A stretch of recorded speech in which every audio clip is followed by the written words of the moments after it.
প্রতিটা মানুষের জীবনেই মায়ের জন্য একটা আলাদা স্থান থাকে, তবে সব মা কি সত্যি সেই স্থানটির উপযুক্ত? সবাই বলে মা না থাকলে পৃথিবী অন্ধকার, কিন্তু নির্ঝর জানে সব অন্ধকারেই একটা উৎস থাকে।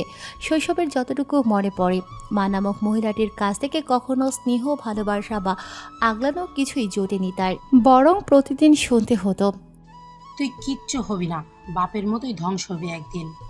এই ছিল তার মায়ের প্রিয় বলি। নির্ঝর তখন ভাবত, সবাই মাকে নিয়ে কবিতা লেখে, গানে বন্দনা করে, আমি কেন পারি না?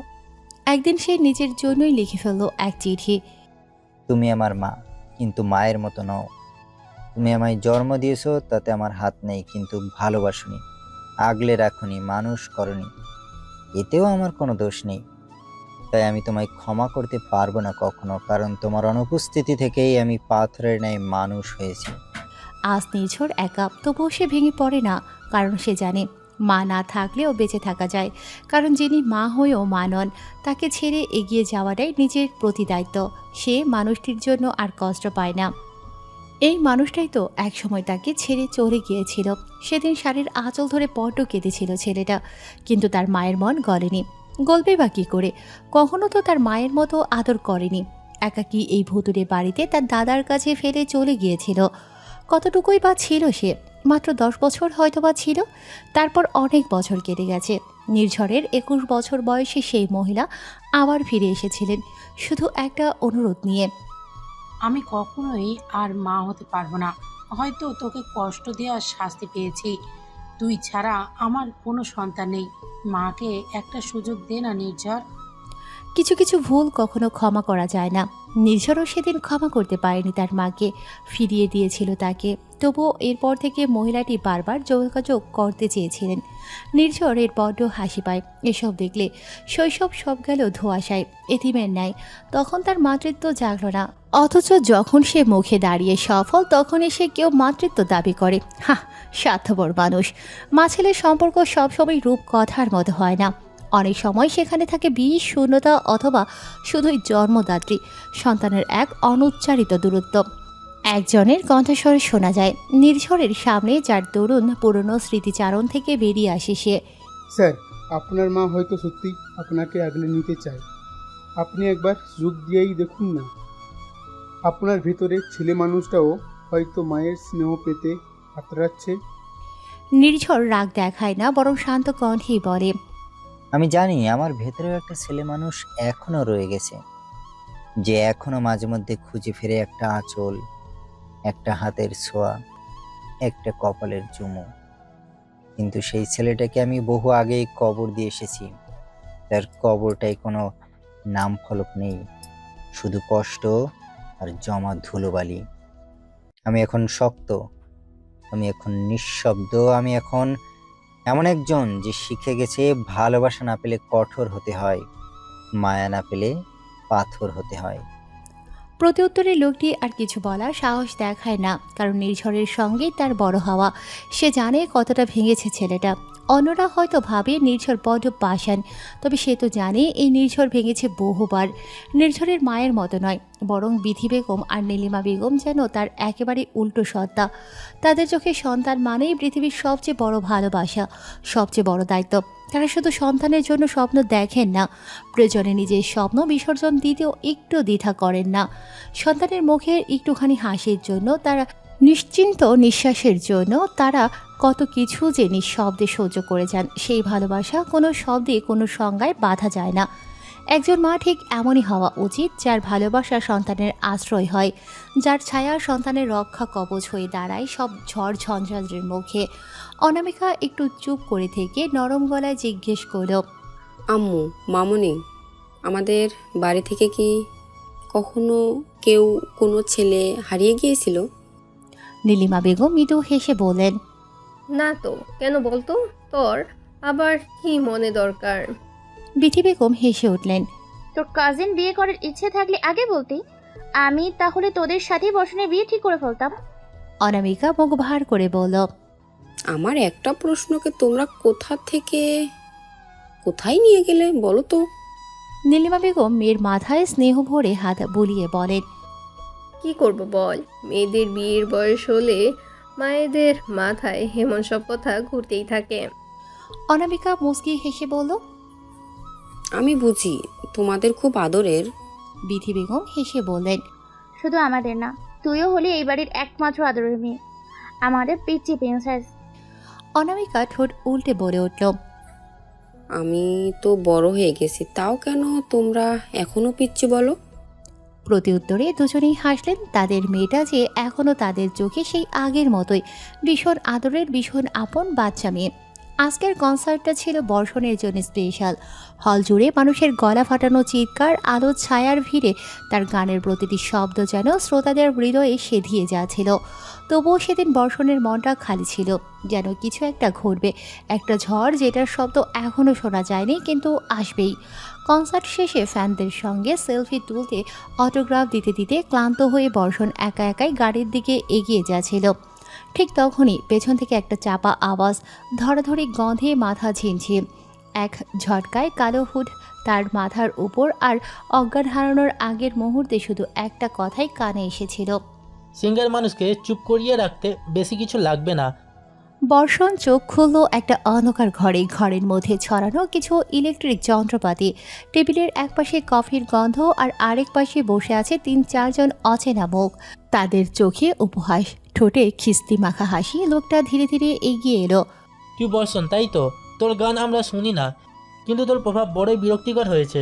আজকাল তোর একটা গান মানেই হাজার হাজার ছেলেপুলে একসাথে ছুটে আসে। এটার একটা দাম আছে রে সিঙ্গার। তোর জন্য আমাদের ভাই রিয়ানের গান তেমন কেউ শোনে না।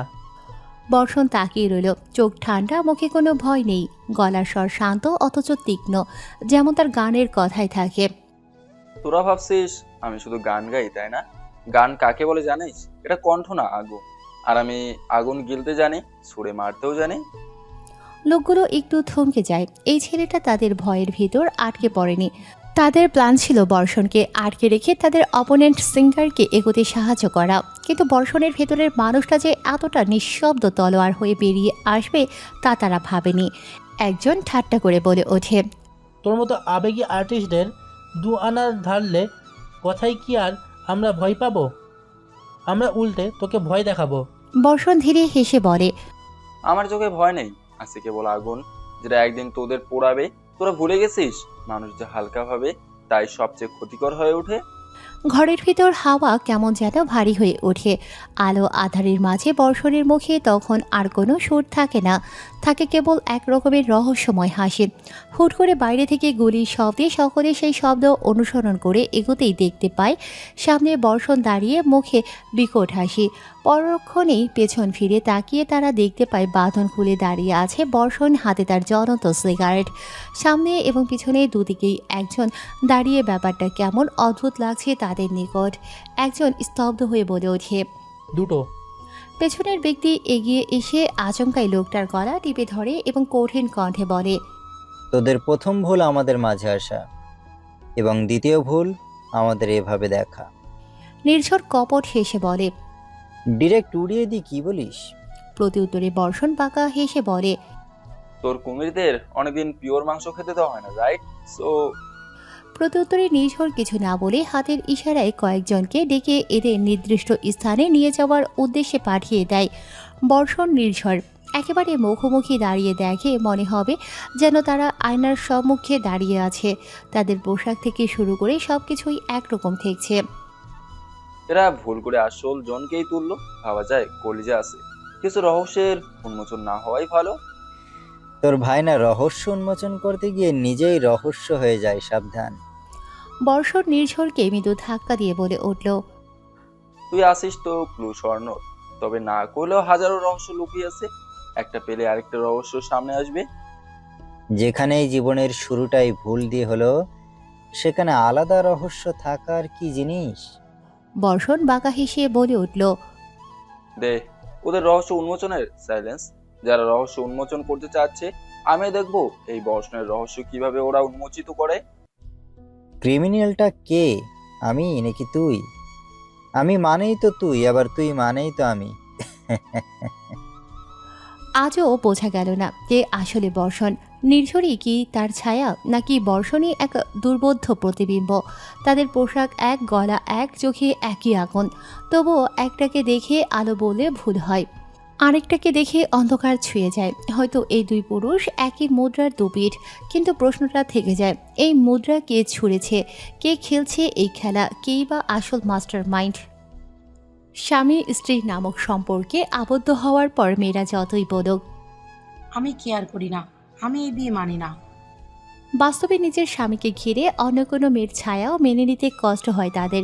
এটা শুধু হিংসা নয়, বরং এক ধরনের নিজের মানুষকে আগলে রাখার অধিকার বোধ, এক ধরনের নিঃশব্দ মায়া, যেখানে ভালোবাসা পজিটিভ রূপ নেয়, কখনো রাগে, কখনো কষ্টে, কখনো চোখের কোণে জমে থাকা অভিমানে। মায়ার ক্ষেত্রেও ঠিক এমনটাই হয়েছে। বর্ষণের দেরিতে ফেরা, না বলে কোথাও চলে যাওয়া কেমন ভাবিয়ে তুলছে তাকে। তাই তো আজ ঘরে ঢুকতেই ওড়না দিয়ে হাত পা বেঁধে বিছানায় বসিয়ে হাতে ঝাড়ু নিয়ে জেরা করা শুরু করে দিয়েছে। আরে মায়া, তুমি পুলিশ নও, এমন করছো কেন? মায়া দাঁতে দাঁত চেপে বলে উঠেছে। আপনার কার সাথে চক্কর চলতেছে বলে ফেলেন।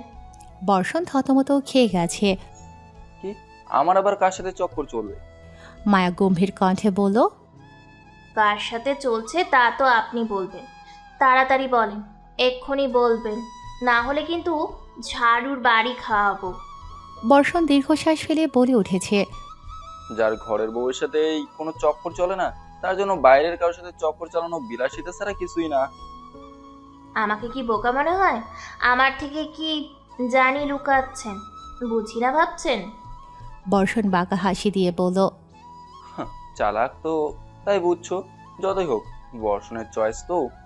মায়া কপাল চাপড়ে বলল, আমি চালাক, আমি বুঝি, এতেও আপনার ক্রেডিট আছে। বর্ষণ ভাবলেশীনভাবে বলে উঠল, অবশ্যই আছে। আমি যদি তোমাকে ভুল করে কিডন্যাপ করে তারপর মিথ্যা বলে বিয়ে না করতাম, না হলে নিজের প্রতিভা প্রকাশ করার সুযোগ পাইতা নাকি? মায়া বুঝতে পারছে না সে কি হাসবে না কাঁদবে। আমি আপনার থেকে কিছু জানতে চাইছিলাম, সেই কথাটার সঠিক জবাব না দিয়ে কেন চলে গেলেন? বর্ষণ হাতের বাঁধন খুলতে খুলতে বলল, তুমি চাইলে একসাথে বাংলাদেশ বর্ডার পার করে সুইজারল্যান্ড পর্যন্ত যেতে পারি, আমার কোনো আপত্তি নেই। এমনিতেই তুমি বাঁধতে পারো না। মায়া দীর্ঘশ্বাস ফেলে বলে উঠেছে। আমি সিরিয়াস মুডে আছি ইয়ার। বর্ষণ প্রতি উত্তরে সোজাসাপটা জবাব দিল। আমিও। মায়া বিছানায় বসে পড়ে কপাল চাপড়াচ্ছে। হায় আল্লাহ, কি জামাই দিলা, এ এত টেরা কেন? বর্ষণ মায়াকে থামিয়ে বলে উঠল, তোমারই দোষ যে আমার সাথে ঝগড়া করছিলা। কেন? এজন্যই তো আমার ভালো লেগে গেছিল। আপনার জীবনে কয়টা মেয়ে আছে বলুন না? বর্ষণ ভাবুক ভঙ্গিতে বলে উঠল, আপাতত 5টা, তবে ভবিষ্যৎ আরো থাকবে ইনশাল্লাহ। কি? মুহূর্তে মায়ার চোখ রসগোল্লার মতো বড় বড় হয়ে যায়। অবাক হওয়ার কি আছে, আমি তো সত্যি বললাম। মায়া হতাশার ভঙ্গিতে বলে উঠেছে। আমি কিন্তু সতীনের ঘর করতে পারবো না। বর্ষণ মায়ার কথা প্রথমে বুঝতে পারেনি, পরবর্তীতে যখন বুঝতে পেরেছে তখন জোরে হেসে দিয়েছে। মায়া মুখ কালো করে প্রশ্ন করেছে, আপনি হাসছেন কেন? বর্ষণ হাসি থামিয়ে মায়ের হাত ধরে বলে উঠেছে, ট্রাস্ট মি, স্বামী হিসেবে আমি কখনো তোমাকে ঠকাবো না। তুমি ব্যতীত এই বর্ষণ আর কোনো নারীর হবে না। তাহলে 5 জন বললেন যে? বর্ষণ মৃদু হেসে বলল, আরে বোকা, 5 জন বলতে বুঝেছি তুমি, অনু, মামনি, আম্মু আর ভাবি। এই 5 জন ছাড়া আর কোনো নারী আমার সহচর্যে নেই, বুঝলে? মায়া ওপর নিচ মাথা নাড়িয়েছে। বর্ষণ মুচকি হেসে মায়ার চুল খানিকটা এলোমেলো করে দিয়ে ওয়াশরুমে চলে গেছে। নির্ঝরের অন্ধকার জীবনের আলোর দিশা হিসেবেই হয়তো অনামিকার আগমন ঘটেছে। কথা নেই বার্তা নেই, হুটহাট বাড়িতে কর্তৃত্ব প্রতিষ্ঠা করে গিয়ে মনে হয় যেন অনামিকাই বাড়ির কর্তৃ। ওরে কেউ বাধা দেয় না, নির্ঝর কিছু বলে না তাই। কিন্তু কথায় আছে না, কাউকে লাই দিলে সে মাথায় চড়ে বসে। অনামিকার ক্ষেত্রেও এমনটাই হয়েছে। নির্ঝর চোখে আগুন নিয়ে ঠান্ডা গলায় বলল, কিছু বলি না বলে মাথায় চড়ে বসছো? আমি কতটা ডেঞ্জারাস তোমার কি আদৌ ধারণা আছে? ওয়ার্ন করছি, ঝড়কে যেচে ডেকো না মেয়ে।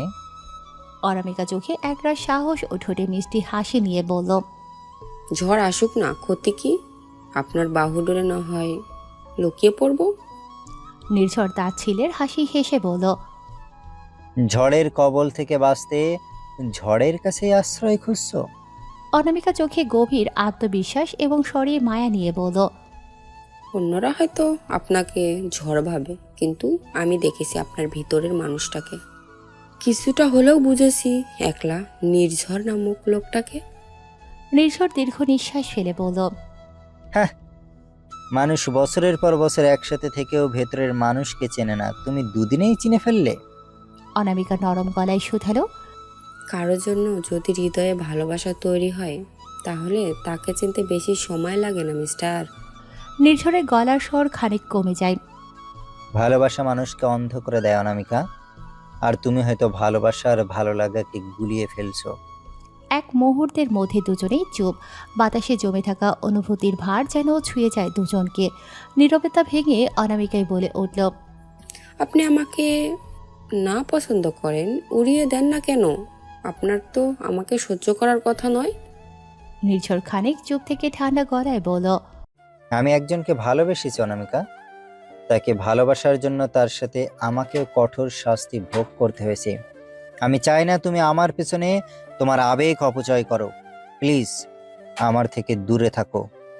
ভালোবাসার মানুষটা অন্য কারো কথা বলছে, তাকে ভালোবাসে বুকের ভেতরটা হাহাকার করে উঠলেও নিজেকে সামলালো অনামিকা এবং শান্ত গলায় বলল, সে কোথায় এখন? আপনার সাথে নেই কেন?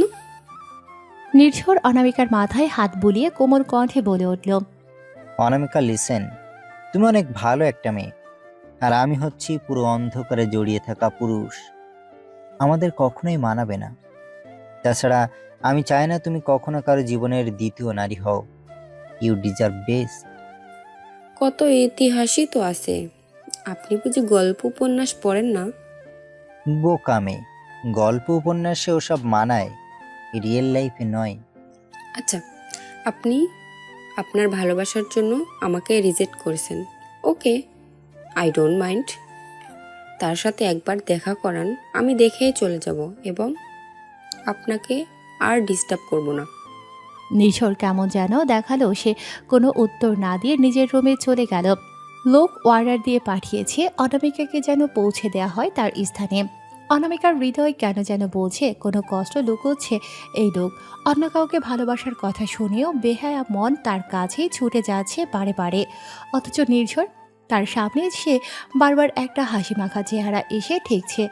ভালোবাসা যে তার জন্য নয়, তার মতো মানুষের জন্য যে কেবলই একাকিত্ব। আজকের রাতের আকাশটা বড্ড বেশি সুন্দর। চাঁদ হাসছে, তারা নাচছে, বাতাসে ছড়ায় ফুলের গন্ধ। তবুও কারো হৃদয়ে নামে না শান্তির কোনো বন্দর। একজন বসে আছে ছাদের কোণায়, নীরব দ্বন্দ্বে জর্জরিত। সেই কেউটা অনামিকা। চোখে তার একরাশ অভিমান, মুখে চাপা যন্ত্রণার ছাপ। নির্ঝরের অন্য কাউকে ভালোবাসার বিষয়টা কাটার মতো বিচ্ছে বুকের ঠিক মাঝখানে। নিজেকেই প্রশ্ন করে সে, যদি সত্যি শুধু ভালো লাগা হতো তবে কি এত কষ্ট হতো? ঠিক তখনই পেছনে কারো উপস্থিতি টের পেয়ে ফিরে তাকায় অনামিকা। দেখতে পায় মোহনা দাঁড়িয়ে আছে তার পেছনে। মুচকি হেসে অনামিকা বলল, ভাবি, এত রাতে এখানে ঘুমাওনি নাকি? ভাইয়াকে মিস করছিলে? মোহনা এসে পাশে বসে আকাশের দিকে তাকিয়ে হালকা গলায় বলে, তুমিও তো ঘুমাওনি, আর উনি ফেরার সময় হলে ফিরে আসবেন। এমনিতেও আজকের আকাশটা কিন্তু সত্যি খুব সুন্দর। অনামিকা কেবল মাথা নাড়ে। মোহনা কিছুক্ষণ চুপ থেকে বলে, জানো তো, অষ্টাদশীদের মন খুব সহজে ভেঙে যায়। ওরা নানা অযাচিত আবেগে ভাসে। 90% মেয়েরই প্রথম ভালোবাসা ব্যথা দিয়ে যায়। কেউ ভাঙে ইচ্ছে করে, কেউ না জেনেই। আর মাত্র 10% ওরা যেতে হৃদয়ের কাছে। অনামিকা একটু কাপা গলায় বলে, কিন্তু তুমি আমাকে এসব বলছো কেন? মোহনা হেসে ওর মাথায় হাত রেখে বলল, তোমার ভাবি হিসেবে নয়, একটা বড় বোন হিসেবে বলছি। তুমি আমার ছোট বোনের সমবয়সী। তোমার ভেতরকার টানাপোড়েন আমি সব বুঝতে পারি। আমি নিজেও তো একসময় এই বয়সে ছিলাম। অনামিকা থমকে যায়। তার চোখে যেন নিজের কষ্টের ছায়া ধরা পড়ে। মোহনা ওর হাত ধরে বলে, কোনোদিন ভেতরকার যুদ্ধকে নিজের বিরুদ্ধে যুদ্ধে পরিণত করো না অনামিকা। তোমার ভেতরের আলোটুকু নিভতে দিও না। মন খারাপ হবে, কষ্ট হবে, তবুও নিজেকে ভালোবাসা শিখে ফেলো, কেমন? অনামিকা আস্তে করে মাথা নাড়ে।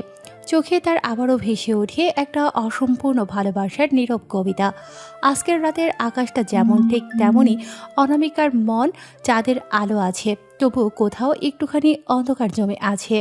ভালোবাসা কি সবসময় একতরফা হয়, নাকি কারোর প্রতি গভীর টানই একান্ত নিজের হয়ে ওঠে? সে শুধু জানে সবে ভালোবাসার পূর্ণতা পায়, তবে কেন সে পাবে না? চারদিকে নিস্তব্ধতা, কুয়াশার মতো ছড়িয়ে আছে অন্ধকার। মাঝখানে এক টুকরো আলোয় দাঁড়িয়ে বর্ষণ, যেন কোনো বিচারের দেবদূত।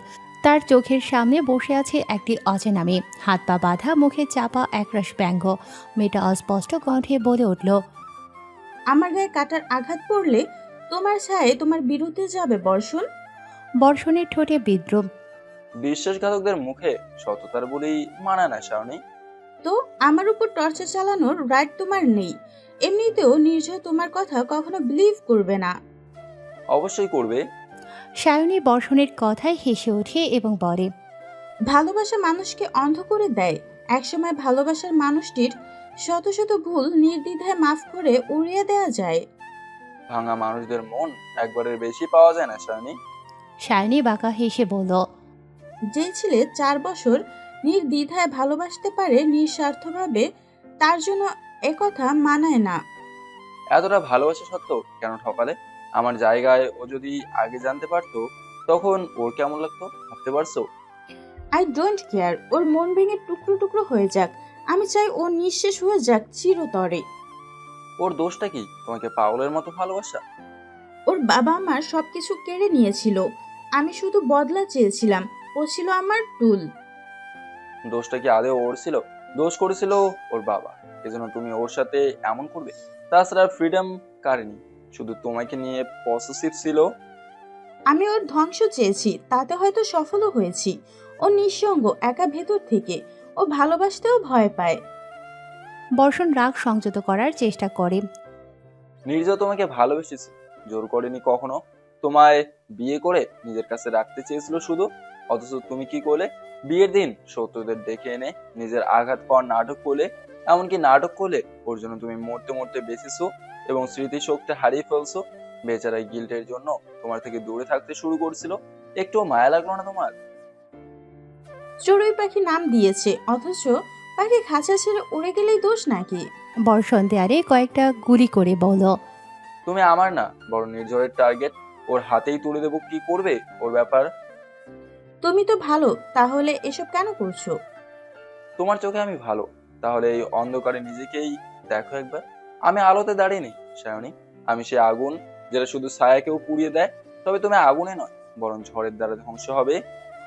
সায়নী বর্ষণের দিকে তাকিয়ে থাকে কেবল। বর্ষণ যেন সায়নীকে পাত্তা দেয় না, বরং সে বেরিয়ে যায় তার গন্তব্যে। গোডাউনের পুরনো লোহার দরজাটা কিঞ্চিত শব্দে বন্ধ হয়ে যায় বর্ষণের পেছনে। সে ঠিক তখনই দেখে অনামিকা দাঁড়িয়ে আছে সামনেই, চোখে বিস্ময় আর চাপা ক্ষোভ। তোমার সাথে নির্ঝর, ওনার কিসের সম্পর্ক? তোমরা একে অপরকে চেনো কিভাবে? বর্ষণ কিছুটা থতমত খেয়ে গেলেও মুখে হালকা হাসি রেখে বলল, তুই কি আমার পেছনে গোয়েন্দাগিরি শুরু করলি? এমনিতে জানতে চাইলাম, বলো। মানে এভাবেই একদিন হেল্প করেছিল, তারপর থেকে একে অপরকে চিনি। ভিতরে যে মেয়েটা ছিল সে কে?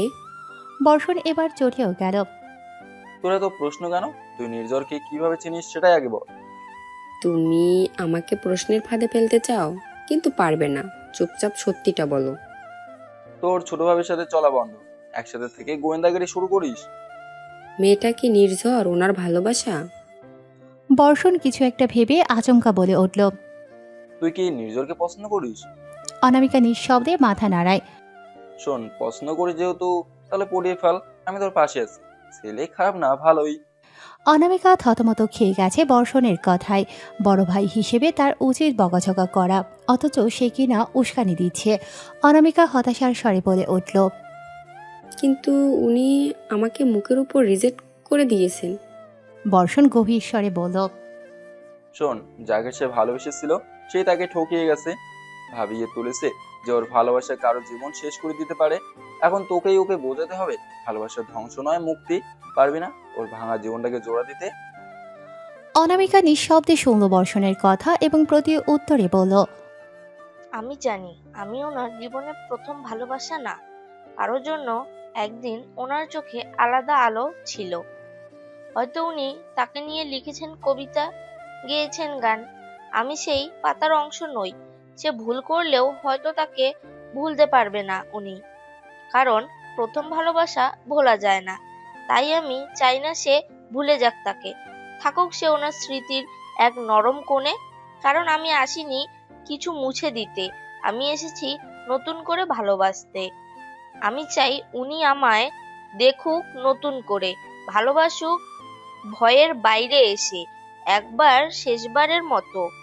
প্রথম না হোক, শেষটা যেন আমার হয়। কারণ প্রথম ভালোবাসা হয়তো হৃদয় শেখায়, কিন্তু শেষ ভালোবাসা হৃদয়টাকে বাঁচিয়ে রাখে। বর্ষণ অনামিকার মাথায় হাত বুলিয়ে বলল, আমার জন্য তুই যেমন খুব কাছের, তেমনিও আমার আপন। তাই তোর উপর ভরসা করছি। নির্ঝরের নিঃসঙ্গ জীবনের আলো হয়ে যা। ও ভালোবাসতে জানে, তুই সুখে থাকবি দেখিস। অনামিকা আর এক মুহূর্ত এখানে দাঁড়ায় না, বরং সে হাঁটা দেয় তার গন্তব্যে। এবার সে আর হার মানবে না। প্রতিটা নারীর কাছে সবচেয়ে কষ্টকর মুহূর্ত হয় তখন, যখন সে জানতে পারে তার স্বামীর সাথে অন্য কারোর সম্পর্ক আছে। এরকম একটা পরিস্থিতির সম্মুখীন মোহনা। ঘরের নিস্তব্ধতা ভেঙে যাচ্ছে মোহনার বুক ফাটা কান্নায়। টেবিলের উপর ছড়ানো কয়েকটি ছবি, প্রতিটি ছবিতে অর্ণব এবং এক অচেনা মেয়ের হাসি মাখা মুখ। মোহনার চোখের সামনে সেই সব মুহূর্ত যেন একটা ছুরি হয়ে এসে বিঁধছে তার বিশ্বাসের বুকে। দরজার শব্দে সে চমকে ওঠে। অর্ণব ঘরে ঢুকে, মুখে ক্লান্তি আর সংকল্প মিশ্রিত এক অদ্ভুত অভিব্যক্তি। আজ সে ভেবেছিল সব বলবে, সব ব্যাখ্যা দেবে, অচেনা অনেক লুকোনো সত্য তুলে ধরবে মোহনার নিকট। কিন্তু তা আর হলো কোথায়? ঘরে প্রবেশ করতেই তার গালে পরপর দুটো চড় এসে পড়ল। মোহনার চোখে এখন শুধুই আগুন, বুক কাঁপছে কিন্তু গলাটা শক্ত। আমায় ঠকালেন কেন? অর্ণব থমকে যায়, স্তব্ধ হয়ে চেয়ে থাকে মোহনার চোখে। সেই চোখে এখন আর বরাবরের মতো মায়া নেই, আছে প্রশ্ন, অভিমান এবং অপরাধ বোধ জাগানো তীব্র যন্ত্রণা। উত্তর না পেয়ে মোহনার সামনে এগিয়ে আসে, দু হাতে অর্ণবের কলার চেপে ধরে। কেন ঠকালেন বলুন? যদি ঠকাবেনই তাহলে এমন কেন করে ভালোবাসলেন? কেন আমার প্রতিটা শূন্যতা পূরণ করলেন আপনার সহচার্যে? কেন আমার হৃদয়ে নিজের জায়গা দখল করলেন? কেন এমন করে আপন করে নিয়ে আজ পর করে দিলেন? তার গলায় একরাশ কান্না, কিন্তু চোখে জল নেই, যেন এখন কাদার চেয়েও অনেক কিছু হারিয়ে ফেলেছে সে। অর্ণবের ঠোঁট নড়ে, কিন্তু কোনো শব্দ বের হয় না। দুটি চোখে শুধুই অপরাধবোধ, অথচ মোহনার হৃদয়ে শুধুই একটাই প্রশ্ন ঘুরপাক খাচ্ছে, ভালোবাসা কি একতরফা ছিল, নাকি প্রতারণাই তার আরেক রূপ? অর্ণব কিছু একটা বলতে চাচ্ছে, তবে কোথাও একটা বাধা রয়ে যাচ্ছে। সে মোহনার চোখের পানে চেয়ে থাকে কেবল, এবং মনে মনে বলে, আর একটু সময় দাও প্লিজ, আমি সব খুলে বলবো, আগে পর করে হারিয়ে যেও না। আমার যে হাত বাঁধা মুখ। চারদিকে আকাশে যেন বিষাদের বিষাক্ত মেঘ জমেছে, ঝড়ের তাণ্ডব চারপাশে ছড়িয়ে পড়েছে।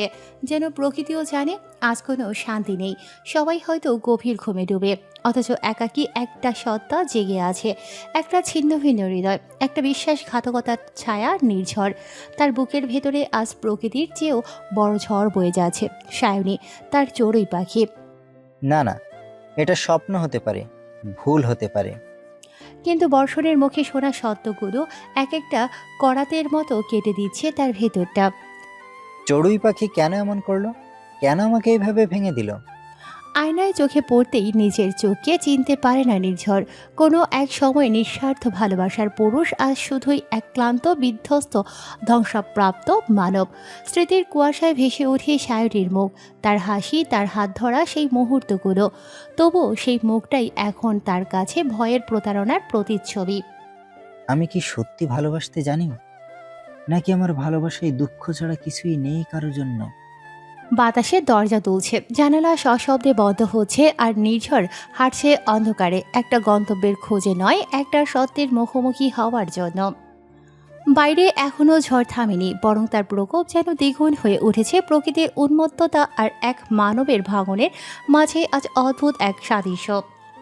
নির্ঝর একের পর এক আঘাত করে চলেছে সামনে দেয়ালে, হাত ফেটে রক্ত ঝরছে, মেঝে ভিজে যাচ্ছে সেই লালচে জল রঙে, কিন্তু সে থামছে না। চোখে মুখে এক অচেনা উন্মাদনা, যেন নিজের সমস্ত যন্ত্রণাকে পিষে ফেলতে চাইছে এই পাথরের গায়ে।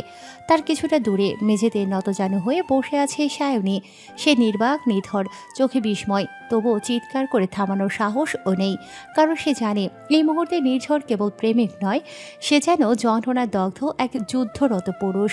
আস্থার আঘাত দেয়ালের উপর নয়, সে যেন আঘাত করছে নিজের বিশ্বাসঘাতকতা, অসহায়তা আর সমস্ত অপরাধ বোধের উপর। সায়নীর মনে হচ্ছে ওই দেয়ালের প্রতিটা আঘাতই যেন তার বুক চিরে এসে পড়ছে। সে দেখতে পাচ্ছে এক সময়ের ভালোবাসার মানুষটা আজ ভালোবাসার রূপ ছেড়ে নিঃশেষ এক আর্তনাদের প্রতিচ্ছবি হয়ে উঠেছে। কিন্তু তাকে দোষ দিয়ে লাভ কি? দোষটা তো সায়নেরই। সে জানতো নির্ঝর সত্যি বলছিল, জানতো তার চোখের প্রতিটি জল্পনা, প্রতিটি থরথর কণ্ঠস্বর সবটাই ছিল নিখাত। তবুও সে বিশ্বাস করতে চায়নি। সে ভেবেছিল ভালোবাসা মানে সব পেয়ে যাওয়া, ভুল ভেবেছিল। সে নিঃস্বার্থ ভালোবাসাকে অগ্রাহ্য করে নিছক প্রতিশোধকে প্রাধান্য দিয়েছিল। নির্ঝর শুধু ভালোবাসেনি, ভালোবাসাকে লড়ে আদায় করতে চেয়েছিল। সায়নী চেয়েছিল পালাতে। আজ সেই পালিয়ে যাওয়ার পরটাই ফিরে এসে তার সামনে দাঁড়িয়ে রক্তমাখা হাত নিয়ে সে চোখ মেলেও তাকাতে পারছে না নির্ঝরের দিকে।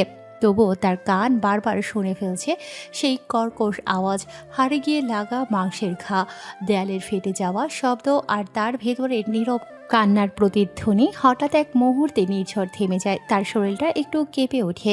তারপর ধীরে ধীরে পেছনে ঘুরে তাকায়। চোখের নিচে অন্ধকার, ভেতরে অজস্র কথা জমে থাকা, কিন্তু ঠোঁটে কেবল একটাই প্রশ্ন, নিচু গলায়, তুই কেন এমন করলি চড়ুই পাখি? আমি তো তোকে কম ভালোবাসিনি। তোর জন্য সবার সাথে লড়াই করতে রাজি ছিলাম, তবে কেন এমন করলি আমার সাথে? সায়নী ধীরে উঠে দাঁড়িয়ে নিচু কণ্ঠে বলে, আমি কখনো তোমাকে ভালোবাসিনি। আমি সবসময় আমার বাবার প্রতিশোধ নিতে চেয়েছি তোমার থেকে। আমি চেয়েছি তুমি বেঁচে থেকেও ধীরে ধীরে শেষ হও। সায়নীর উত্তরে নির্ঝর বিকট শব্দে হেসে উঠেছে, যার ঝংকারে পুরো জায়গাটা কেমন কেঁপে উঠল। আমি তো অলরেডি ভাঙা মানুষ ছিলাম, শুধু তোকে আমার কাছে রেখে নতুন করে জুড়তে চেয়েছিলাম। কি করব বল? লোভ হয়, আমারও একটু ভালোবাসার লোভ হয়, একটু স্নেহের। তুই বড্ড আপসেট করেছিস আমাকে চড়ুই পাখি। এখন কি মেরে ফেলবে? নির্ঝর হাত মুষ্টি বদ্ধ করে। এককালে ভালোবেসেছিলাম খুব করে, কিন্তু তুই আমার ভালোবাসা ডিজার্ভ করিস না। এখন আমি সব ফিরিয়ে নিব। তুই নিশ্চয়ই জানিস নির্ঝর তার শত্রুদের সাথে কতটা rude. You are dangerous. Nirjhar সায়নীর মাথায় বন্দুক ঠেকিয়ে পুনরায় দূরে সরিয়ে নেয়। তোকে ছেড়ে দিলাম আজ, যা। আমি তোকে খাঁচা থেকে নিজ ইচ্ছায় মুক্ত দিয়ে দিলাম। ভাবিস না তোকে ভালোবাসি বলে ছেড়ে দিচ্ছি। এটা তোর শাস্তি। এখন থেকে তুই গিল্ট নিয়ে বাঁচবি, দেখবি তোকে ভালোবাসার কেউ থাকবে না, কেউ না। তুইও ভাঙবি যেভাবে আমার মতো ভাঙা মানুষকে আবার ভেঙেছিস। বলেই বেরিয়ে যায় নির্ঝর সেখান থেকে। ফেলে যায় সায়নীর বিস্মিত মুখ। রাতের ঝড় কেটে গিয়েছে, জানালার ফাঁক গলে এক টুকরো রোদ এসে পড়েছে টেবিলের কোণে।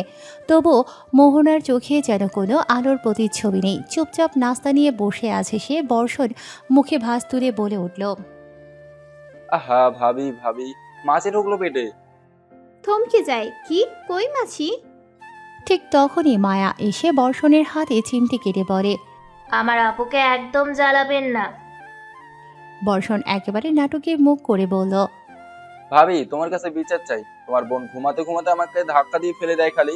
এই বয়সে যদি হাড়গোড় ভেঙে যায়, আমার হেমোগ্লোবিন কমে গেলে কি হবে ভাবো একবার। মায়া ছোট মানুষ, ঘুমানোর স্টাইলটা বরং আপনি শিখিয়ে দিয়েন। মায়া চটে গিয়ে বলল, আমার নামে এভাবে মিথ্যা অপবাদ দিচ্ছেন কেন? বর্ষণ যেন যুক্তিবাদী কণ্ঠে বলল, ভাবি তোমার বোন ছোট মানুষ না, ওর বয়স কম করে হলো 1800।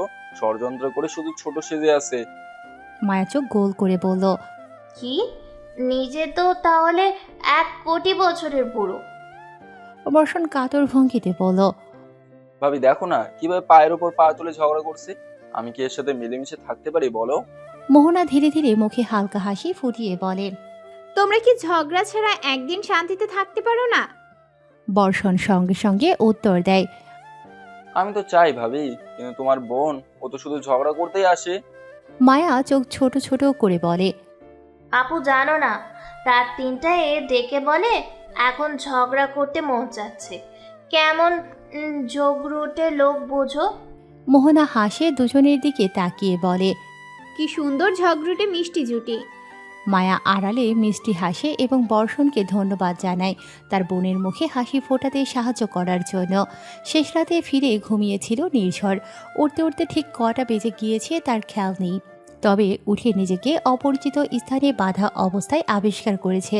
সামনে বর্ষণ, অনামিকা এবং তার চেলারা দাঁড়িয়ে আছে। আমাকে কে বাচ্ছে? কে এভাবে তুলে আনছে? অনামিকা এগিয়ে এসে বলল। আমি এনেছি বিয়ে করব বলে। Any problem? নির্ঝর থমকে যায় অনামিকার কথায়। এই মেয়ে নিজের ভাইয়ের সাথে এরকম কথা বলছে। বর্ষণ, তোর বোনকে কিছু বলবি? বর্ষণ ভাবলেশীনভাবে বলল। বলে কি হবে, তোকে তো আমি হেল্প করছি। তুই তো ভাই নামের কলঙ্ক করে। ভাইরা বোনদের ভালোবাসার ভিলেন হয় আর তুই এরে প্রশ্রয় দিয়ে হেল্প করছিস? আমি কি সবার মতো নাকি? ভাইয়া হেল্প করেছিল। নেহাত নায়েল, আপনার যেই শরীর, আমি এত দূর আনতে আনতে উপরে চলে যেতাম। তুমি কিন্তু পাগলামি করছো অনামিকা। আমি যদি প্রতিদিন গিয়ে বিরক্ত করতাম তাহলে ওটাকে পাগলামি বলতে পারতেন, বাট এখানে আমি আপনাকে বিয়ে করতে আসছি, এটা পাগলামির পর্যায়ে পড়ে না মিস্টার। নির্ঝর দীর্ঘশ্বাস ফেলে বলে। এটা মেয়েদের কাজ নয় বোকা। আপনি তো আর করবেন না। এখন আপনার অপেক্ষায় থাকলে আমার আর আপনাকে পাওয়া হবে না। সো আমি আগে পদক্ষেপ নিলাম। বিয়ের পর ধীরে ধীরে আপনার হৃদয়টাকে না হয় আওতে আনবো। মানে আমার চেলাদের কি দিয়ে পটালে? আমি ওদের নিজের হাতে রেঁধে বিরিয়ানি খাওয়াবো বলেছি। নির্ঝর নিজের চেলাদের দিকে বিস্ময় নিয়ে তাকিয়ে বলল। সামান্য বিরিয়ানির লোভে পড়ে তোরা আমাকে বিক্রি করে দিলি? তুই তো খাওয়াস না, এজন্য বিক্রি করে দিছে। বেশ করেছে, আমি ওদের পক্ষে আছি। ভাই আমার পক্ষে তো কেউ থাক। আমি তো সবসময় আপনার পক্ষে আছি। নির্ঝর অনামিকার পানে কিছুক্ষণ তাকিয়ে থেকে বলে। তুমি বড্ড জেদি মেয়ে। এত করে নিষেধ করা সত্ত্বেও বারবার ঝড়কে আপন করতে চাচ্ছ। তবে এর পরিণতিতে আদৌ পূর্ণতা পাবে তো তুমি? সবসময় পূর্ণতার পিছনে ছুটে তো সফলতা পাওয়া যায় না। অসম্পূর্ণ সত্যতাকেও ধীরে ধীরে পূর্ণতায় রূপান্তর করা যায়। তাহলে কেন আমি ভুল দিয়ে শুরু করে সঠিক পরিণতি পেতে পারবো না? নির্ঝর অনামিকার চোখের দিকে তাকিয়ে অদ্ভুত একটা সাহস দেখতে পায়, যা দেখে আর কিছু বলার ইচ্ছে থাকে না। শেষমেশ তাদের বিয়েটা সম্পূর্ণ হয়। দুজনে বিয়ে নামক বন্ধনে আবদ্ধ হয়ে যায়। বিয়ে তো হলো, কিন্তু এখন পরিবারের সম্মুখীন কিভাবে হবে তারা? তাদের এক্সপ্লেইন করবে কিভাবে ব্যাপারটা? বর্ষণ কি সবটা সামলে নিতে পারবে নির্ঝর এবং অনামিকার জন্য? পড়ন্ত বিকেল, সূর্যের আলো ঢলে পড়েছে গাছপালার ফাঁক গলে। চারপাশ হালকা বাতাস, যেন শহরের কোলাহল থেকে অনেক দূরের কোনো শান্ত কোণ। সেই নিরিবিলি এক জায়গায় দাঁড়িয়ে আছে অর্ণব, চোখে ক্লান্তি, কপালে চিন্তার রেখা। তার সামনে দাঁড়িয়ে সেই মেয়েটি, যার মুখ মোহনার দেখা ছবির পাশেই ছিল। মুখ ছোড়া, কিন্তু চোখ দুটোতে আগুন। অর্ণব শান্ত গলায় বলে উঠল। এমন কেন করছিস তুই? মেয়েটা মৃদু হেসে শান্ত সুরেই জবাব দিল। কারণ আমি তোমাদের সকলের ধ্বংস চাইছি, আর সেটা তোমাকে দিয়েই শুরু করেছি মাত্র। অর্ণব কিছুক্ষণ চুপ থেকে বলল। এসব করে কি হবে বল? তুই যে অন্ধকার জগতের সাথে জড়িয়ে পড়েছিস, সেটা থেকে টেনে তোকে বের করে আনতে চেয়েছি। ভালো একটা জীবন দিতে চেয়েছি তোকে, কিন্তু তুই সব কিছু বেচতে দিচ্ছিস। একটু থেমে গলা ভারী করে বলল। তবুও কিছু বলিনি, কিন্তু এবার তুই যেটা করেছিস সেটা সহ্যের বাইরে। মোহনার কাছে ছবি পাঠালি, ও তো জানে না তুই আমার বোন। না জেনে অন্য মেয়ের সাথে হাসি মাখা ছবি কোনো স্ত্রীর কাছে বিষ মনে হয়। মেয়েটার মুখে আবারও সেই ঠান্ডা তাচ্ছিলের হাসি। তোমাদের সুখ আমার সহ্য হয় না ভাইয়া। আর হ্যাঁ, আমি জানি এখন তুমি কাউকে বলতে পারবে না আমি আসল অনামিকা। মা এটা জানলে হয়তো রিয়্যাক্ট করবে, এতদিন নিজেই মানসিক অবস্থা থেকে ধীরে ধীরে ঠিক হয়েছে, আবার আস্তে আস্তে। আর অনামিকা, সে তো শুধু আমার একটা বদলি, আমার জায়গা নেওয়া একটা প্রতিস্থাপন মাত্র। অর্ণব চোখ নামিয়ে বলল, তোর প্রতি আমাদের ভালোবাসা মিথ্যে ছিল না। তুই হারিয়ে গিয়েছিলি, এর জন্য কি কেবল আমাদেরই দোষ? আমরা তো তোকে অনেক খুঁজেছিলাম, এর জন্য কয়দিন শাস্তি দিবি? মেয়েটা তার ছেলের হাসি হেসে বলল, তাহলে আগলে রাখলে না কেন? ওই অনামিকাকে তো ঠিকই আগলে রাখো, যত্ন করো, খবর রাখি না ভেবেছ? অর্ণব দীর্ঘশ্বাস ফেলে বলল, আমি তো তোর আপন ভাই বনু, তোকে কষ্ট দিতে চাইবো না কখনো। মেয়েটা মুখে ব্যঙ্গের হাসি টেনে বলল, তোমার শত্রু আমি, তুমি পুলিশ, আর আমি একজন অপরাধী। অর্ণব এক ধাপ এগিয়ে শান্ত গলায় বলল, তবুও তোকে বাঁচানোর চেষ্টা করছি তো আমি। কেন এমন করছিস বল? কেন এত কঠিন করে দিচ্ছিস সব কিছু? মেয়েটার চোখে যেন অন্ধকারের ছায়া ঘনীভূত হয়। কারণ আমার জীবনটা তোমাদের গাফিলতির জন্য শেষ হয়ে গেছে। একটা ছোট্ট ভুল আমাকে নরকে ঠেলে দিয়েছে। এখন ভোগো আমার জীবনের অবস্থার জন্য। তোমরা দায়ী মনে করো নিজেদের, এটাই আমি চাই।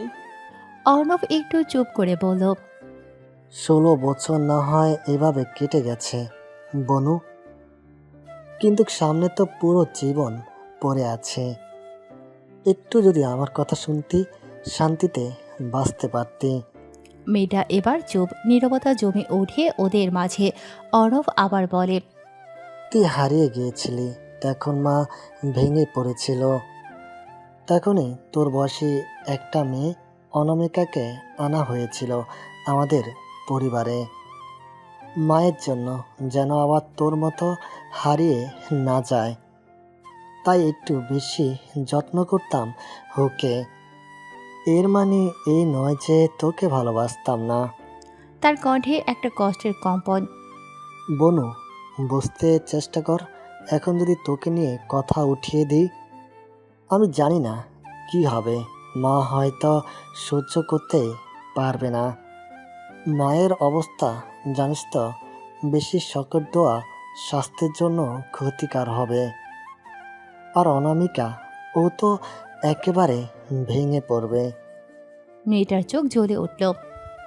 এখনো ওই মেয়েটার কথা ভাবছো? আমি কি তাহলে কিছুই না? অর্ণব সোজা তাকিয়ে বলে, আমি যেমন তোর ভাই, তেমন ওরও। দুজনের দায়িত্ব আমার উপর। একটাকে ছেড়ে আরেকটাকে ঠেলে দিতে পারি না।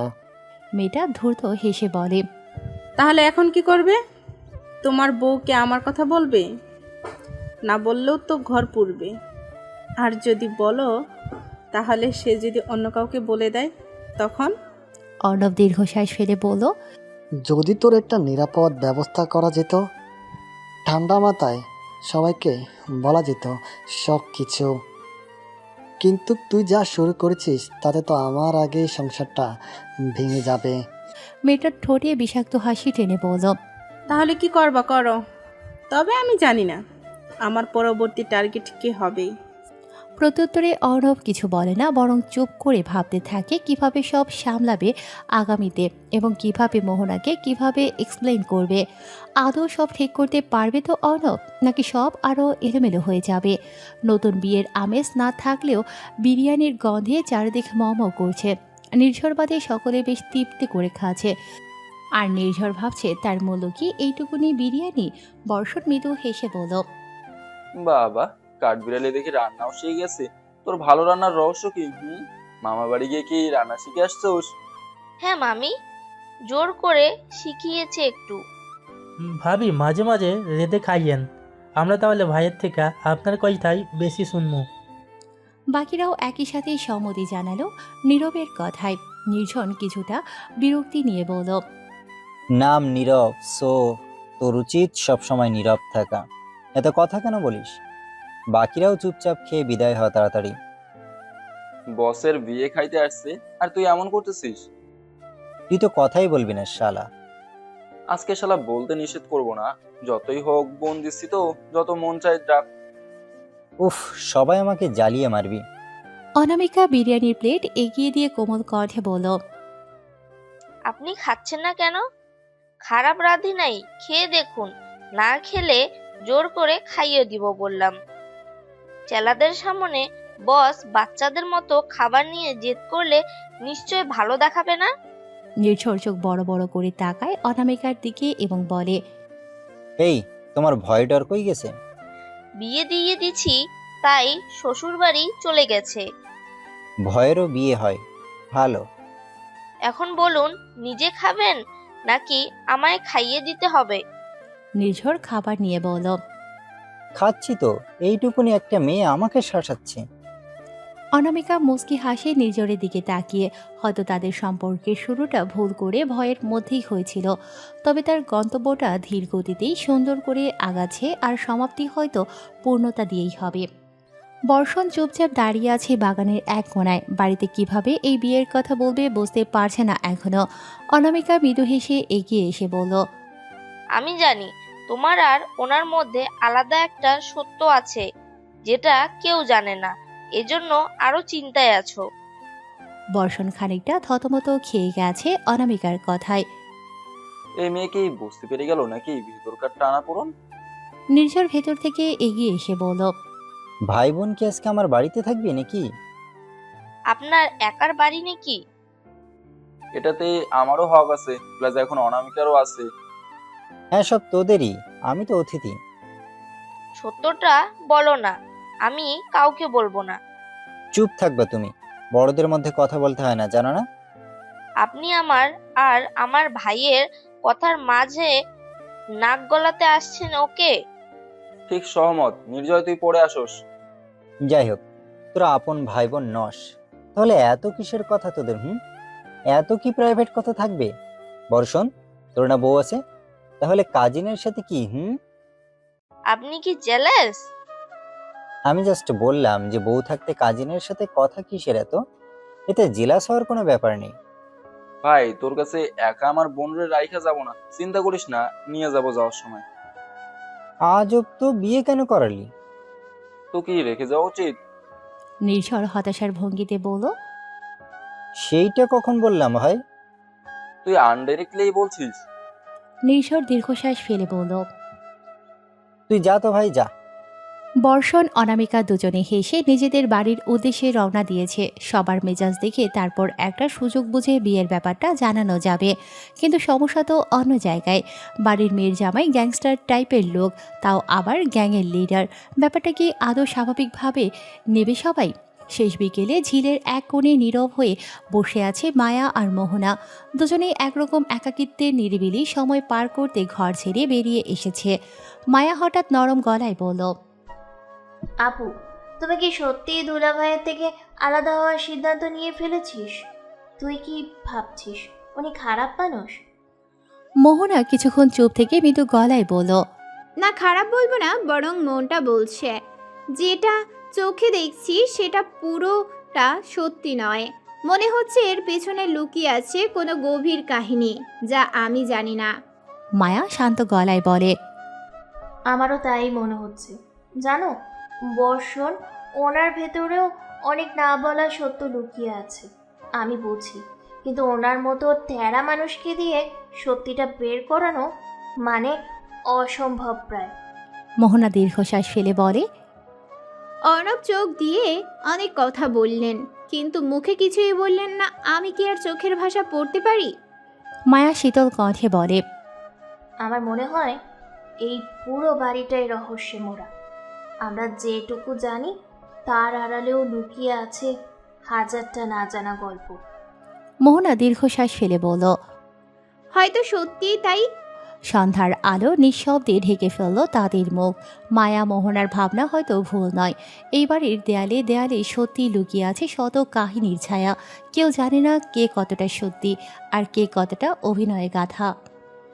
আবহাওয়া আজকাল গিরগিটির মতো রং বদলাচ্ছে, কখন যে বৃষ্টি কখন রোদ বলা মুশকিল। আর তার চেয়েও বেশি রং বদলাচ্ছে মেয়েদের মুড। মোহনা রাগ করে বাবার বাড়ি গিয়ে বসে আছে, তার সঙ্গে মায়াও যেন তার পুরনো সাথী। ফোন করলে দুজনেই এক সুরে নীরব। বর্ষণ বুঝে উঠতে পারছে না মায়া কেন তার সঙ্গে কথা বন্ধ করেছে। মোহনা তো অর্ণবের সঙ্গে ঝগড়া করেই গেছে, কিন্তু মায়া সে তো কিছু বলেনি, তাও মুখ ফিরিয়ে রেখেছে কেন? এই ধোঁয়াশায় দুই ভাইয়ের মাথা ঘুরছে। শেষমেশ বর্ষণেরই একটা প্ল্যান। শোন বউরা, যেহেতু নিজেরা ফিরছে না, চলো আমরাই তুলে নিয়ে আসি কিডন্যাপ, কিন্তু ভিন্ন ভার্সনে। রাতের অন্ধকারে সেই প্ল্যানে নেমে পড়ল দুই ভাই। অপারেশন বউ রিটার্নস শুরু। মোহনার যখন জ্ঞান ফিরে সে নিজেকে এক ফুলে ঢাকা ঘরে খুঁজে পায়। চারপাশে সাদা, গোলাপি আর হলুদ ফুলে ছেয়ে আছে সব। মনে হচ্ছে যেন কোনো পরীর রাজ্যে সে। মাঝখানে একটা ছাতার মতো ঘরের ভেতর সে শুয়েছিল এতক্ষণ। সামান্য এগিয়ে মোহনা দেখে অর্ণব উত্তেজনায় পায়চারি করছে, এক হাতে ফোন আর এক হাতে চুল টানছে। অনব, এই বর্ষণের কথা শুনেই ওই স্প্রেটা দেওয়া ভুল হয়েছে। বউকে মারাতে গিয়ে বিধাতা থুক্ক বিপত্নিক না হয়ে যায়। সে নিজেই নিজেকে বলে চলেছে। মোহনা পেছন থেকে বলে উঠল, আপনি আমাকে তুলে এনেছেন। অর্ণব চমকে ওঠে, খুশিতে চকলেট এগিয়ে দিয়ে বলল, আহ বউ, আর একটু হলে ভয়ে হাত পিল করে ফেলতাম আমি। তোমার জ্ঞান না ফেলে বর্ষণের নামে আজকে মামলা করতাম। মোহনা ভ্রুকুসকে বলল। কিন্তু আমাকে আনলেন কেন? অর্ণব মাথা চুলকে বলল, ইয়ে মানে মোহনা, আমার একটা মাত্র বউ, প্লিজ আমাকে ভুল বুঝে আমাকে বউহারা করো না। মোহনা রাগে ঠোঁট কামড়ে বলল। আসল কথা বলেন। অর্ণব কানের লতি চেপে বলল, শোনো, গুরুত্বপূর্ণ কিছু বলবো, কাউকে বলবে না প্লিজ। বিশেষ করে তোমার বোনকে তো একদমই না। মেয়েদের পেটে কথা থাকে না। মোহনা ঠান্ডা গলায় বলল। বলতে হবে না জান। অর্ণব কান ধরে বলল। আচ্ছা আচ্ছা, আর হবে না, এবার শোনো। একটু থেমে গভীর স্বরে বলল সে, যার ছবি তুমি দেখেছিলে সে আমার বোন, আপন বোন। ছোটবেলায় হারিয়ে গিয়েছিল, মা তখন মানসিকভাবে ভেঙে পড়ে, ওকে আর খুঁজে পাওয়া যায়নি। পরে ওর বয়সে অনামিকাকে দত্তক নেওয়া হয়। কিন্তু আমার সে আসল বোন, সে জড়িয়ে পড়ে অনেক খারাপ মানুষের সঙ্গে, খুন, পাচার, প্রতারণা, সব কিছুতে। আমি যখন ওকে খুঁজে পাই চিনতে পারিনি প্রথমে। মুখ বদলে গেছে, মন বদলে গেছে, কিন্তু রক্তের সম্পর্ক অস্বীকার করতে পারিনি। আমি চেয়েছিলাম ওকে একটা নতুন জীবন দিতে। আমি চাইনি ওর কালো অতীত তোমাদের কাছে ছায়া পড়ুক কিংবা ওর ভবিষ্যতে দাগ কাটুক। তাই কিছু বলিনি, নির্দিষ্ট সময়ের অপেক্ষায় ছিলাম। কিন্তু ও নিজেই এখন ধ্বংস ছড়াতে চায়, কারণ অভিমান ওর ভিতরে এখনো সহল মনটা আছে, কিন্তু সে হিংসা একটা মুখোশ পরে ফেলেছে। তোমাকে ছবি পাঠিয়েছি যাতে ভুল বোঝো, আমাকে ছেড়ে যাও। মোহনা স্তব্ধ হয়ে তাকিয়ে থাকে তার দিকে, চোখে বিস্ময়, খানিকটা বিষণ্ণতা। অর্ণব ধীরে ধীরে বলে, আমি জানি আমি হয়তো ভুল করেছি তোমার কাছে কিছু না বলে, কিন্তু তুমি তো জানো আমি মিথ্যের মানুষ না। আমি শুধু চাইনি তুমি আমার সাথে ওকে নিয়ে চিন্তায় থাকো। ওর পিছনে ওর দলের লোকজন যে পড়ে আছে, তাদের থেকে আমি আগলাতে চাচ্ছি ওকে। আমি চাই তুমি আমার পাশে থাকো, ভালোবাসা দিয়ে আমার বোনটাকে আবার ফিরিয়ে আনতে তুমি সাহায্য করো, পারবে? মোহনা ধীরে ধীরে এগিয়ে এসে তার হাত ধরল। চোখের কোণে অশ্রু, কিন্তু ঠোঁটে এক চিলতে হাসি। আমার স্বামী যদি তার বোনকে ফেরানোর জন্য লড়তে পারে, তাহলে আমি কেন এক পা পিছিয়ে যাব? অর্ণব হালকা হেসে বলল, তবে এবার দেখা যাক মায়া বর্ষণের কি অবস্থা হয়। ও যে বর্ষণ, ও তো শুধু কিডন্যাপ করাই জানে, মুড ঠিক করা জানে না। দেখা যাবে ঝগড়ার মীমাংসা করতে গিয়ে আরো ঝগড়া বাঁধিয়ে দিবে। মোহনা হেসে ফেলল। ঘরের ভেতর ফুলের সুবাসে মিশে গেল ভালোবাসার একটা নতুন শুরু। ভুল বোঝাবুঝিকে প্রশ্রয় দিতে নেই, তা সময়ের সাথে সাথে বেড়ে দূরত্ব অসীম করে দেয়। তাই যত দ্রুত সম্ভব সব ভুল বোঝাবুঝির অবসান করে ফেলা উচিত। চারিদিকটা অদ্ভুত রকম শান্ত। রোদের আলো ঘরের জানালা বেয়ে মেঝেতে ছায়া ফেলে রেখেছে, অথচ মনে হচ্ছে ঘরের ভেতর একটা অদৃশ্য কুয়াশা জমে আছে। বর্ষণ আর মায়ার মাঝখানে দুজনেই বসে আছে বারান্দার এক পাশে পাশাপাশি। মুখে কথা নেই, চোখে চোখ নেই, শুধু আছে মাঝে মধ্যে একে অপরের দিকে চোরা চোখে তাকিয়ে আবার দৃষ্টি ফিরিয়ে নেয়া। মাঝে মধ্যে ঠান্ডা বাতাস বইছে, কিন্তু সেই হাওয়াতেও যেন জমে থাকা অভিমান গলছে না। মায়া হঠাৎ চাপা স্বরে বলল, আপনাকে এজন্যই ভাল লাগে না, খালি ঝগড়া লাগে না আমার সাথে। বর্ষণ একটু ঘাড় ঘুরিয়ে তাকালো, ঠোঁটে একপাশে টুকটুকে হাসি। ঝগড়া না লাগলেও তখন মিস করবা। আমি যদি চুপচাপ হই তখন আবার বলবা মুড খারাপ নাকি আপনার। মায়া দীর্ঘশ্বাস ফেলে বলল, তাই বলে দিনে 10 বার ঝগড়া করতে হবে নাকি? ঝগড়া মানেই তো খারাপ না। মাঝে মাঝে তোমার ওই মুখ ভার করা চেহারাটা আমার খুব ভালো লাগে, একদম বাচ্চা বাচ্চা লাগে তখন। মায়া খানিকক্ষণ চুপ থেকে একটু পর বলল, আপনার কথা বলার স্টাইলটা সবচেয়ে বিপজ্জনক। রাগ করলেও গলে যাওয়ার মতো। তবে আমি ভিন্ন ধরনের মানুষ, এত সহজে গলি না। বর্ষণ হালকা হাসলো, তারপর গভীর গলায় বলল, আমার আর কি চাই? বলেই যদি যাও সহজে, তাহলে ঝগড়া করে মজা আছে নাকি? রাগও তুলবো, আবার ধীরে ধীরে ঝগড়ার মাঝে রাগ ভাঙাবো। মায়া নরম গলায় বলল, আমরা কি সব সময় এমনই ঝগড়া করতে থাকবো? বর্ষণ ধীরে ধীরে তার দিকে ঘুরে তাকায়। আচ্ছা বলো তো, তুমি কি আমার প্রতি বিরক্ত? মায়া চোখ নামিয়ে চুপ করে যায়। বর্ষণ এবার তার হাত ধরে নরম কণ্ঠে বলে, তুমি চাইলে আমি আর তোমার সাথে ঝগড়া করবো না, সত্যি। কিন্তু তোমাকে আমার থেকে দূরে যেতে দেবো না, বললাম।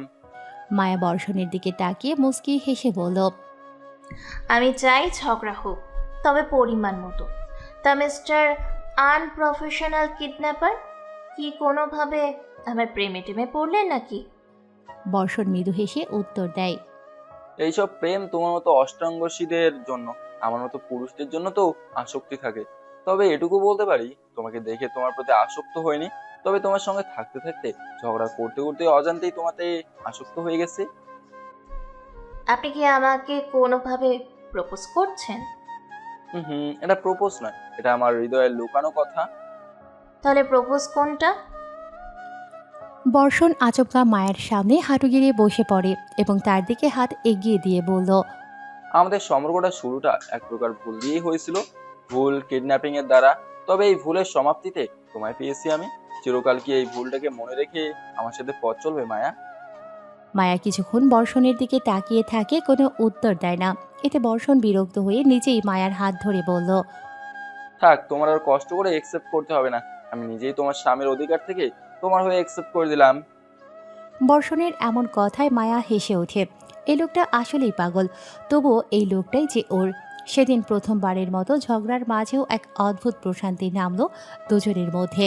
ঝগড়া তো ছিলই, থাকবে, কিন্তু তার মাঝেই দুজন খুঁজে পায় একে অপরকে।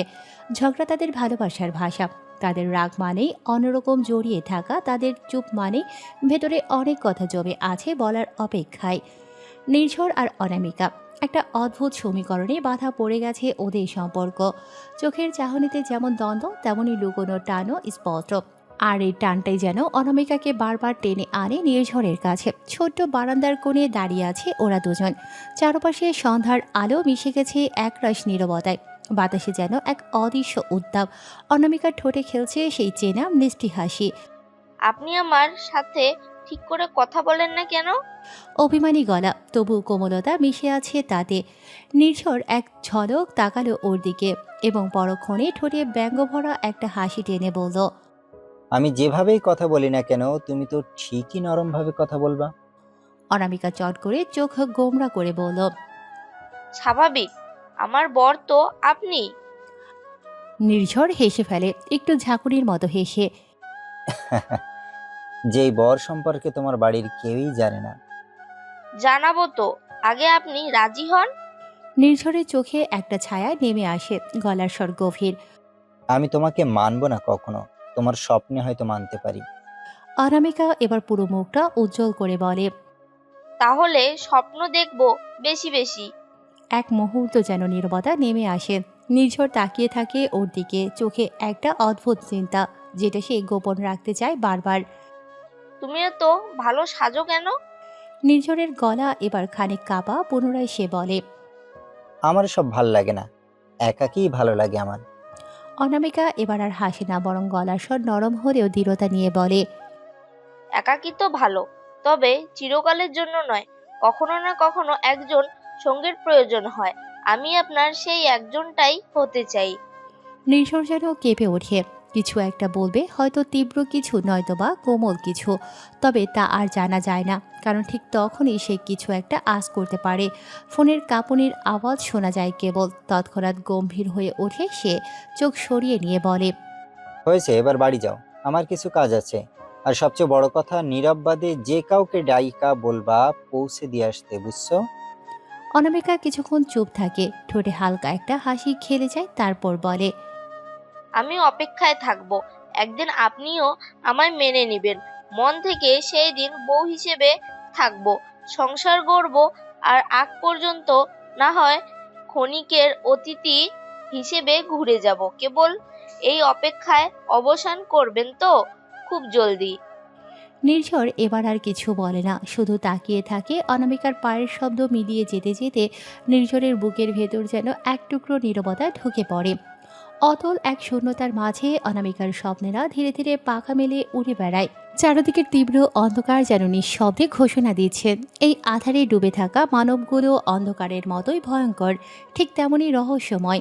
হঠাৎ সেই নিস্তব্ধতা ভেঙে ঝংকার তুলে এক গম্ভীর কণ্ঠস্বর বলে ওঠে। অন্ধকারের রাজ্যে আলোর কোনো স্থান নেই। আর যদি কেউ সাহস করে এই অন্ধকারের বাদশার জীবনে আলো ছুঁয়ে দিতে চায়, তবে সেটাই হবে তার সবচেয়ে বড় অপরাধ।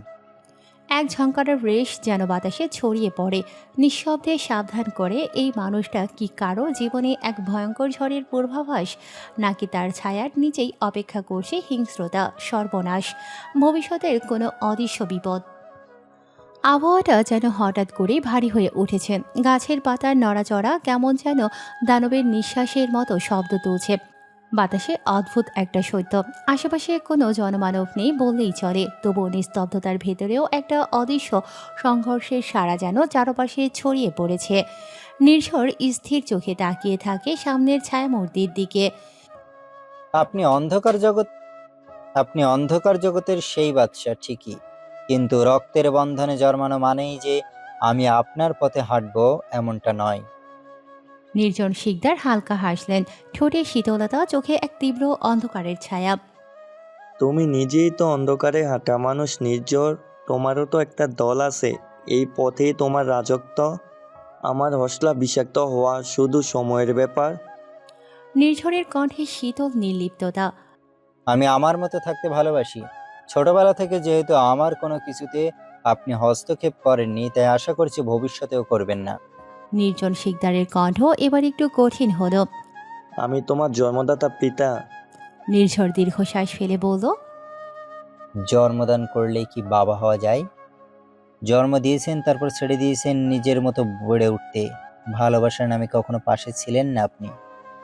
এক চিলতে নীরবতা দেখা যায় নির্জন শিকদারের মাঝে, তারপর বিষাক্ত হেসে বললেন। আমার কাছে মায়া বলে কিছু নেই জানো তো। শুনেছি অনামিকা নামের একটা মেয়েকে বিয়ে করেছ, কিন্তু এই বিয়ে কত দূর টিকবে বলো দেখি? নির্ঝরের চোখ দুটো হঠাৎ জ্বলে ওঠে, গাল ভারী হয়ে আসে। আপনি আমার সাথে যা ইচ্ছে বলুন, কিন্তু ওর দিকে তাকানোর সাহস করবেন না। দেখুন, আমি ওকে পছন্দ করি না, সত্যি। তাই ওর কিছু করবেন না। তবে যদি ওর গায়ে একটু আঁচ লাগে, আপনার গড়ে তোলা সাম্রাজ্য আমি ছাই করে দেব বলে রাখলাম। নির্জন শিকদার হেসে ওঠেন, একটা খাঁচাবন্দি সাপদের মতো গম্ভীর সেই হাসি। পছন্দ করো না বলছো, অথচ তার জন্য সব কিছু ধ্বংস করতে রাজি, এ কেমন অপছন্দ? একটা নিঃশব্দ বিদ্যুৎ যেন আকাশ ছেদ করে নেমে আসে নির্ঝর চুপ, কিন্তু তার চোখে সেই ভাষাহীন তীব্রতা যেটা বলে দেয় ভালোবাসা আর ঘৃণার মাঝের রেখাটা বহু আগেই মুছে গেছে। বাড়িটা আজ যেন অন্যরকম উচ্ছ্বাসে ভরা। প্রতিটি ঘর, প্রতিটি কোণা কেমন যেন হঠাৎ প্রাণ ফিরে পেয়েছে। হাসির শব্দ, ঠাট্টা, তামাশা, গল্পগুজব সব মিলিয়ে যেন একটা পারিবারিক উৎসবই শুরু হয়েছে। আজ মায়া আর মোহনার বাবা মাও এসেছেন। সেই সুবাদে চারপাশ আরও রঙিন। বিথি বেগম হেসে বললেন, আপনাদের মেয়েগুলো এত ভালো, আগে জানলে জন্মানোর সাথে সাথেই নিয়ে আসতাম ঘরে। আহসান আহমেদ শান্ত কণ্ঠে বললেন। ভাবি একটু বেশি বলে ফেলছেন না? নীলিমা বেগম সঙ্গে সঙ্গে সমর্থন করলেন। তুমি চুপ থাকো, বিথি ঠিকই বলেছে। বাড়ির ছেলেগুলো বউ আসার পর থেকে একটু একটু মানুষ হয়েছে। আগে বউগুলো আনলেই ভালো হতো। নেহাল আহমেদ হালকা কৌতুকে যোগ দিলেন। ওনাদের একটা ছেলে থাকলে অনামিকার সাথে বিয়ে দিয়ে দিতাম, কি দারুণ পারিবারিক সম্পর্ক হতো। আমিনুল হক মিথিলা হকের কানের কাছে ফিসফিসিয়ে বলেন, মেয়েদের বিয়ে দিয়ে ভেবেছিলাম একটু সভ্য হবে, কিন্তু এখানে তো দেখি শ্বশুর বাড়ির লোকজন সবাই একই রকম। উল্টো মনে হচ্ছে ওরা আরো বিগড়ে যাবে এখানে থেকে। মিথিলা হক শুধু একটু হেসে উত্তর দিলেন, তোমার চিন্তা করার প্রয়োজন নেই, তোমার মেয়েরা এখানে সুখেই থাকবে। এমন সময় বর্ষণ এসে বলল, সিনিয়র সিটিজেন কি নিয়ে এত গম্ভীর গবেষণা চলছে? নেহাল আহমেদ ঠাট্টার সুরে বললেন, অনামিকার বিয়ে নিয়ে ভাবছিলাম আর কি। মায়া চোখ বড় করে বলে, ওয়াও, তাহলে আমি কিন্তু অনামিকাকে বউ সাজাবো বিয়েতে, লাল টুকটুকে শাড়ি পরাবো, ঠিক আছে? আমি বিয়ের শপিং সামলাবো, জুয়েলারি থেকে শুরু করে সব। অর্ণবও পিছিয়ে থাকে না। বিয়ের ডেকোরেশন আমার দায়িত্ব। ফুল লাইট, ফিল্মি স্টাইলে। বর্ষণ কাশি দিয়ে বলল, মানে দরকারটা কি? তাড়াহুড়ো করার কি আছে? অনামিকা এতক্ষণ চুপচাপ ছিল, এবার একটু হেসে বলল, আমার বিয়ে মানে এত জলদি কিসের? পরে ভেবো এ নিয়ে। নীলিমা বেগম গলা শক্ত করে বললেন, কোনো সমস্যা আছে? মামুনি, আর কদিন পর ভাবো না এসব নিয়ে, এখনো তো ও ছোট। মায়া চোখ কুঁচকে বলল, এই কেস কি? আপনার কি ওর উপর নজর আছে নাকি? বর্ষণ তৎক্ষণাৎ প্রতিবাদ জানায়, আমি ওকে মন থেকে আপন বোন মনে করি। বউদের এই একটাই সমস্যা আছে, সন্দেহ ছাড়া কিছু বোঝে না। বিথি বেগম মায়াকে সমর্থন করে বললেন, তাহলে তোরা বিয়ের কথা এত ইতস্তত করছিস কেন? অনামিকা একদম নিঃশ্বাস নিয়ে চোখ বন্ধ করে বলে উঠল, মানে আমি আসলে একজনকে পছন্দ করি, কিন্তু সে এখনো রাজি না। বর্ষণ ভাইয়া জানে, এজন্য আর কি। চারদিকে যেন মুহূর্তে নিস্তব্ধতা ছেয়ে যায়, যেন কেউ চুপচাপ পজ বোতামে চাপ দিয়েছে। সকলের চোখ স্থির অনামিকার মুখে। এই মেয়ে বলে কি? অর্ণব শান্ত কণ্ঠে বলে, তুই কাকে পছন্দ করিস রে?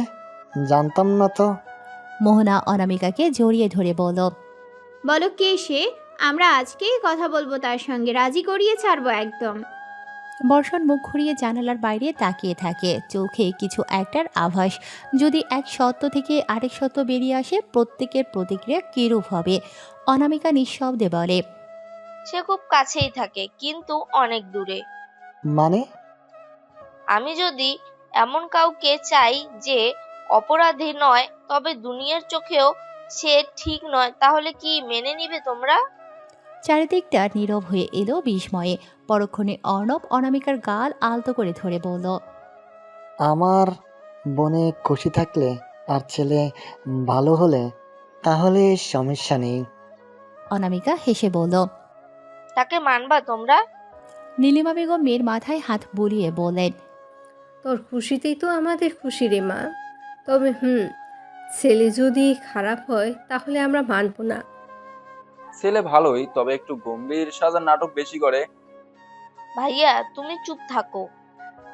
বর্ষণ, তুই এত কিছু জেনেও লুকালে এটা কিন্তু বেড মাইনাস। তো কি তোমরাও তো কত কিছু লুকিয়ে রাখো, আমি কি জিজ্ঞেস করি কখনো? হ্যাঁ, রাখছিস কেন? একটু শান্ত হ। তুই ছেলেটাকে একদিন বাড়িতে আনিস, দেখবো। ওনার রূপ দেখে গবেষণা করে পছন্দ করবা নাকি? মাথার গেলু কি বেছে দিছিস?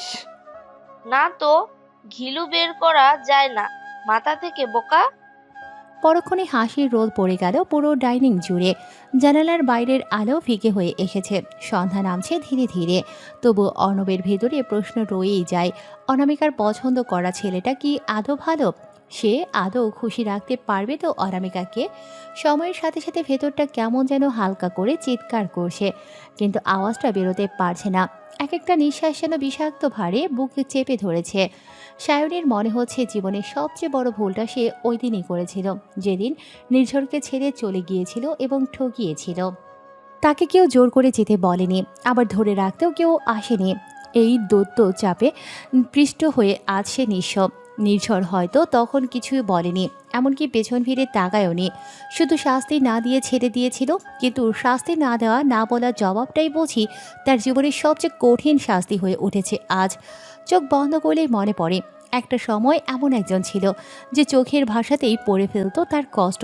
সেই নির্ঝর যে নিজের সবটুকু নিয়ে তাকে ভালোবেসেছিল, এখন সে মানুষটাই যেন অচেনা এক দূরত্বে।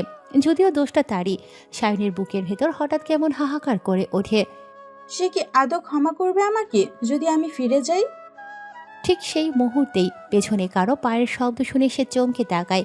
একজন মেয়ে দাঁড়িয়ে আছে, মুখে তীব্র এক আত্মবিশ্বাসী হাসি। শুধু ভাবলেই হবে নাকি? কাজেও তো করে দেখাতে হবে, তাই না? সায়নের চোখ কুঁচকে তাকায়, গলাটা একটু কাঁপা। কে তুমি? কি বলতে চাইছো? মেয়েটি একটু এগিয়ে আসে, বাতাসে চুলগুলো নেচে ওঠে। আমি অনিমা, আপাতত তোমার শুভাকাঙ্ক্ষী বলতে পারো। আমার শুভাকাঙ্ক্ষী? কিন্তু তাতে তোমার লাভ কি? সায়নের কণ্ঠে ছিল অবিশ্বাসের ছোঁয়া। অনিমা হেসে ফেলে, ঠোঁটে মিশে থাকা ঠান্ডা আত্মবিশ্বাসটুকু স্পষ্ট। আমার লাভ লস নিয়ে তুমি চিন্তা করো না, শুধু চুপ করে শোনো। বর্ষণ নির্ঝরের জীবনে অন্য কাউকে জায়গা করে দিতে চাইছে। তুমি চাইলেই আবার ফিরে যেতে পারো, কিন্তু সময় চলে গেলে ফিরে পাওয়াটা আর তোমার হাতে থাকবে না। সায়নের চোখ গোল হয়ে ওঠে, হৃৎপিণ্ডটা যেন দম হয়ে আসে মুহূর্তেই। কিন্তু তুমি কেন আমাকে সাহায্য করছো? তার প্রশ্নটা অসহায়, যেন অন্ধকারে আলোর খোঁজ। অনিমা একটু থামে, চোখ সরাসরি সায়নের চোখে, তারপর বলে, কারণ এতে আমারও লাভ আছে। সায়নী আরেক ধাপ এগিয়ে আসে, কণ্ঠে কৌতূহল আর সন্দেহ মিলেমিশে। কি লাভ? তুমি আসলে কে? অনিমা? কিন্তু অনিমা আর কিছু বলে না। যেভাবে নিঃশব্দে এসেছিল ঠিক সেভাবেই ধীরে ধীরে মিলিয়ে যায় ফাঁকা রাস্তায়। পেছনে রেগে যায় অগণিত প্রশ্নের ঝড়, আর সায়নীর বিস্ময় ভরা চোখে ঝুলে থাকা একটাই চিন্তা, যদি দেরি হয়ে যায়, যদি আর ফিরেও না পাওয়া যায় তাকে? পেছনে শুরু হয় বাতাসের গুঞ্জন, আর সামনে এগিয়ে আসে সায়নীর এক নতুন সিদ্ধান্তের শুরু।